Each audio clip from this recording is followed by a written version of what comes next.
Hello, and welcome to Blockchain Fundamentals with Bill Laboon.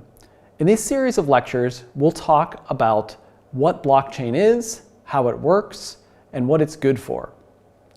In today's lecture, we're going to discuss what I think of as the prehistory of modern blockchain technology, the different technologies and developments that led up to the first modern cryptocurrency, Bitcoin. So even though blockchain can be used for many things other than just currency, I think it behooves us to really spend some time thinking about currency, since that definitely was the first use case for blockchain.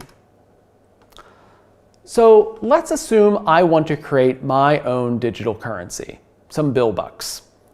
What characteristics does a currency need to have?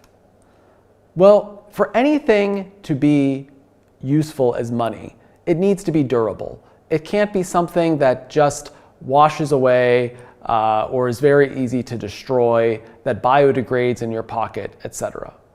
It needs to be portable. I need to be able to take it from one place to another and spend it. It's not much use to me if it's only can be stored in one place and it is very, very difficult to move. It needs to be divisible. That is, if I have a $5,000 bill, but I want to buy something that only costs $1, I need some way to get change for that or somehow divide the money that I have so that I can buy the smaller things that I want. It needs to be uniform. That is, one bill buck should not be different from another bill buck in any meaningful way. I shouldn't really care if I got a bill buck with serial number 13721 and a bill buck with serial number 17322. There has to be a limited supply. If it's something that is infinite or practically infinite, then there's really no use in using it as money.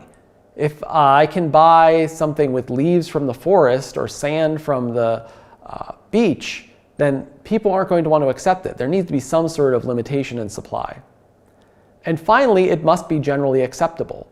There may be things that are very rare and meet the other criteria here. So for example, leaves from a very specific oak tree in my backyard, but nobody is going to accept those very specific oak leaves from my backyard as a currency. So there are a few different ways to try to create a monetary system. You can have a credit-based system that's based on debt. So that is, while the money itself isn't useful for anything, it shows that there's been some sort of work done on my behalf and that you then owe me for doing that work. Whereas what we think of as a cash system is where there's some external medium of exchange. So something like gold or silver, where it's not though somebody owes you some gold or owes you some silver, you actually can have gold and silver and keep it in your pocket. So while there are no perfect solutions to money, lots of different societies have come up with different ways to use money and use different mechanisms. For cash-based systems, a variety of physical objects were found which met this need. So for instance, as I've already mentioned, silver and gold, probably the most popular and well-known, but also cowrie shells or wampum, glass beads, Federal Reserve notes that you get from the government, all of these act as cash.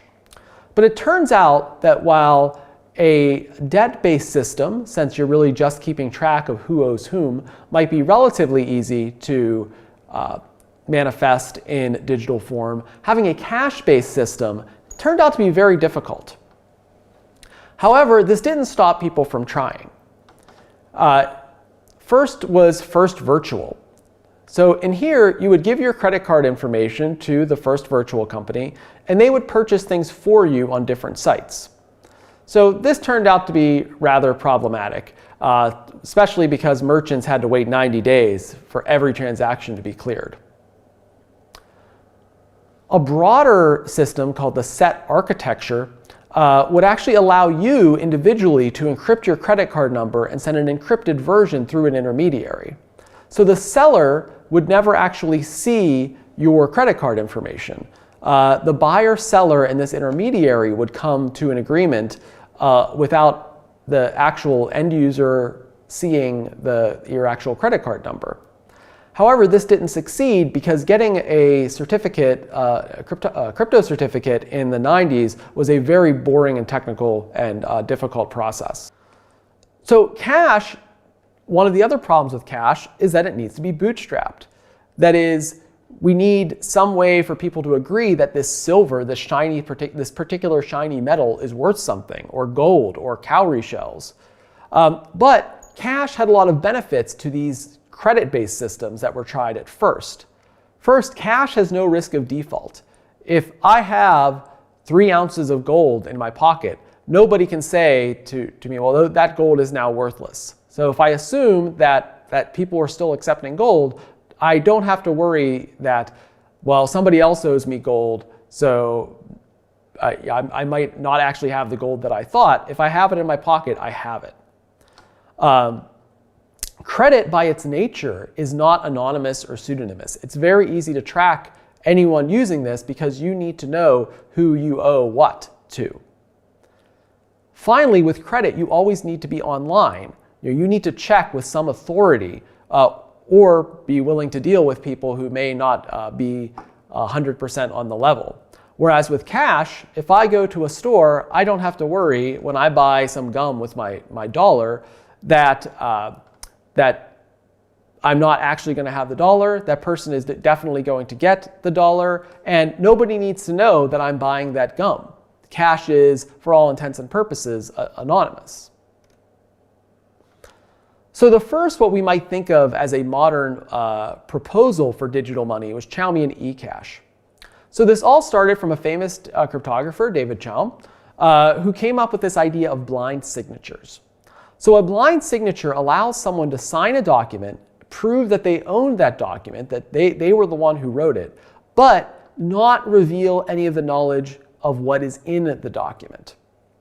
So you could prove cryptographically that you owned some money at a bank but just by signing a transaction. But you didn't have to show anything about that particular money. So this was anonymous, but it still required centralization. It was commercialized as something called DigiCash, which was tried out, but the company later went bankrupt. So here we see the first early starts at using cryptography to secure our money, although it was still linked in with the traditional banking system. The reason it had to be linked in to this traditional banking system, that is having some central authority, is due to what we call the double spend issue. So let's assume that you or Alice has an eCash note. So you have some note that says that you own $1 and its serial number is OX86 whatever. Alice goes and buys a hot dog from Bob. So she says here, I own this bill, serial number OX86 whatever, and Bob gives her a hot dog in exchange for it. So she gives Bob the bill. But Bob does not have access to the internet at this time. So he has just accepted that Alice has given the note. He can show that Alice has permission to send it to him, and she sends it to him. Alice then goes over to Carol's ice cream shop. She pays with the same note as Bob, or that she paid to Bob. How can Carol know that this note has already been spent? And how can Bob know that this bill will never be spent by Alice again? So this is something called the double spend issue. And traditionally, we thought that a centralized authority would be necessary to make sure that an individual person did not spend the same bill in multiple places. It is very, very difficult to do without a centralized source of truth. So in the DigiCash proposal, the Chaumian Ecash that we mentioned earlier, this was done after the fact. So all of the merchants would get together and would make sure that there was no double spend. If there was a double spend, thanks to the intricacies of the math in the Chaum Fiat Noor scheme, your identity was always safe. You could be entirely anonymous unless you tried to redeem your note multiple times. In that case, your identity was given to them. On the other hand, the problem with this is you have already gotten away with your hot dog and ice cream. You would have to wait until after the fact to determine if a double spend was taking place. And after the fact might be days afterwards, by which time there's no getting your hot dog and ice cream back. The other problem with Chaumian Ecash is that while buyers were anonymous, merchants were not. If you wanted to accept this Ecash, then you would have to give your identity away because they would have to check with the centralized bank service to determine the validity of the notes. So just because it was called Ecash, it really was a sort of pseudo debt. To get the money, you were buying it from the bank. It represented a claim on the bank's assets. So there are a variety of other systems that use the same basic idea, such as Liberty Reserve and Digigold, or if you've read Neal Stephenson's novel Cryptonomicon, the cryptocurrency that they were trying to produce, it always represented a claim on some other asset. The digital concept didn't have the digital representation did not have value in and of itself. It represented some claim on some other asset. So now let's think how we could do that. How could we get something that was not a claim on some other asset but had value in and of itself? Well, remember when we first started talking about what money had to have in order to be considered money, we needed scarcity. Something needed to be of limited supply. And what can computers do? Right? Well, computers can do computational work. And if something is of limited supply, it means you have to work to get it. Gold is worth money because it's rare and it's difficult to get to. You don't just see walking around the streets here, gold on the corner or gold growing from trees, right? The old saying, money doesn't grow on trees. So we can't find physical objects that are rare in the computational world, in the digital world. Why? Because it's trivial to copy things. If I tell you that here is a movie or an image, it's very easy for it to be copied hundreds, thousands, or millions of times, as a lot of different media companies discovered early in the 21st century. But could we use computation itself rather than just storing particular values? Could we use computation as a backing for our currency? So could we use the fact that a computer can do work to find results of an equation or a calculation and use that as an actual backing of our currency instead of a representation of something that exists in the physical world? So this was the idea behind a paper in 1992, which later got expanded into a commercial product known as hashcash. So while hashcash wasn't useful as a general purpose digital currency, it did see some use as a way of spam prevention. So while machine learning has made spam prevention much less of a problem than it was in the 90s, in the 90s it was a very, very big issue. So the idea behind hashcash was, let's say I want to send an email to somebody. Right now, and even then, it requires minimal computational power to do that. But what if you had to do some extra, useless computation in order to send an email to somebody? So let's say Alice wants to send Bob an email. Before Bob can see it, his computer sends a message back to Alice that says, hey, solve this math problem, this complicated math problem first, show that you're doing some work, and send me the answer, and then I'll view it.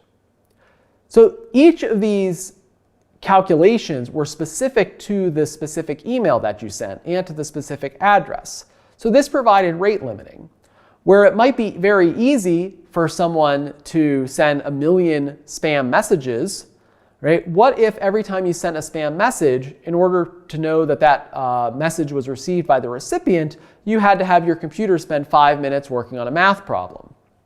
Well, now the prospect of sending email gets much more expensive, right? Because sending things via email, both solving math problems, means that you are not going to be able to send emails so fast, unless you spend more money on computers and electricity and networks, etc. So this basic idea of there are math problems and you'll get some reward for solving them is going to be integral to the making of Bitcoin and many of the modern blockchain systems. You're going to have to do some work, or your computer will have to do some work in order to get something in return. So Adam Back, the creator of hashcash, made a sort of glib remark that I think really sort of hits the mark, though, is that Bitcoin is hashcash extended with inflation control. So some additional things came from this, but we can already see we're getting to the idea of a modern cryptocurrency. So if we imagine that instead of you doing the specific work every time you wanted to send an email, if you could offload that work to someone else, pay for it, just like nowadays we pay to run a server in the cloud. And then if you had some currency backing that, you're paying for these computational resources. So again, we're not exactly at a modern cryptocurrency, but we're getting very close. Meanwhile, a second problem was trying to be solved in the 80s and 90s on the concept of ledgers. So how do we determine the order or what time a document was created in a decentralized manner? That is, without checking in to some centralized server. Now, you may have seen this in old movies about ransom, where you would say, "Hey, put today's newspaper in front of the and take a picture." But all that really says is this picture was taken sometime after that newspaper was released.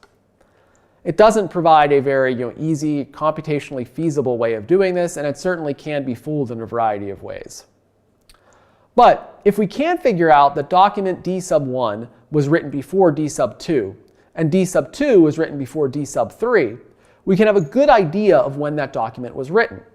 So if I know that a document was written sometime after 1776, but it was written after the Declaration of Independence of the United States, but I know that it was written before Lincoln's Gettysburg Address in 1863, then I can have a good idea of when that document was written, sometime between 1776 and 1863. And we'll definitely know the order. If I know that the Declaration of Independence was written first, and then our document, and then Lincoln's Gettysburg Address. So how can we enforce that order? How can we make sure that we have a list that says that this document was created after this document, and this document was created after this document? If we could do that, we would have a chain of documents. And it turns out, using cryptography, we can. So we can provide a signature that shows what the last document was. We can make a cryptographic signature of each of the documents and have them point to the previous document. Turns out this is a very inefficient way to store this, and we usually don't need that much granularity. So what we could do is get a bunch of documents, say created in the same day, and then only have this signature link go from block to block. So in other words, we now have a chain of blocks, or as we now call it today, a blockchain. So if we think of a blockchain in terms of documents, we have a collection of documents here, and each group of documents has their own signature, and it points back to the previous list of documents, the previous block. If we then make sure that these links are very difficult computationally to make, and thus they're going to be very difficult for someone else to create a fake version of, we can do this with this hashcash style proof of work. This is more of a Bitcoin style blockchain. We just replace the documents with transactions. So now we have a blockchain that uses hashcash style proof of work and uses this chain of documents idea that was created in a decentralized way, and together create something like Bitcoin.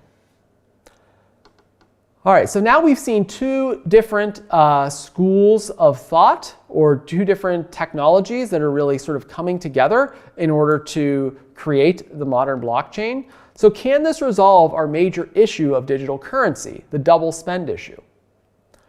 So if we assume that this computationally difficult blockchain to produce is the ground truth, there's no longer a need for a centralized server. So if somehow we can get everybody to agree on the rules, and the first person to be able to generate one of these links is going to be considered sort of the winner and thus the creator of truth, then we don't need any sort of person to decide who is the arbiter of which is the correct chain of blocks. So there were several early proposals using this scheme, such as B-Money and bitgold. In both of these schemes, you had computational challenges that mapped to creating money. But there was no real way to determine what happens if different users disagreed on blocks. Bitcoin brought all of this together. So one of the things that I hope you can see from this series of lectures, and especially this lecture, is that Bitcoin did not spring fully formed, just like Athena out of the forehead of Zeus, but rather there were a lot of different ideas floating around that Bitcoin really put together in a way that worked. So Bitcoin is the first modern cryptocurrency, although there are a lot of other cryptocurrencies out there. Last I looked at CoinMarketCap, there were something over 2,500 of them. But Bitcoin, still the most valuable and still the oldest and still the first modern cryptocurrency. It's decentralized. There is no central arbiter. There is no CEO of Bitcoin, which means that there is no way to censor transactions. There is no way for someone to decide that they don't want you sending money to a particular address. On the downside, of course, this means that a lot more power is given to the hands of the users. There is also nobody to go and talk to if you accidentally send money to somewhere else or to the wrong person. All transactions in Bitcoin are signed cryptographically, which means they're protected by math. Blocks get added to the blockchain with proof of work, that is this hashcash style idea of doing computations. And then those who do add new blocks get rewarded every time they add a block with Bitcoin. So what this means is that you are incentivized to do this work to create new blocks because you will get Bitcoin if you are the person or computer who is able to add a new block to this. This has led to a bit of a Red Queen's race where more and more people are competing for Bitcoin, which means that there are huge warehouses that are just filled with computing equipment that is being used to try to generate these blocks. So when you hear about somebody talk about mining Bitcoin, really what they're doing is they're trying to produce blocks by solving these being the first to solve these really complex and difficult equations, and eventually producing a new block, which is going to give them the ability to accept some Bitcoin as a consequence of that. So who's behind Bitcoin? Well, we're not exactly sure. Bitcoin was created by someone with a pseudonym, Satoshi Nakomoto. So something to note, Satoshi Nakomoto, it's a male Japanese name, but there's no evidence that they're male, female, some sort of collective, that if they're Japanese, anything. We know very, very little about Satoshi Nakamoto.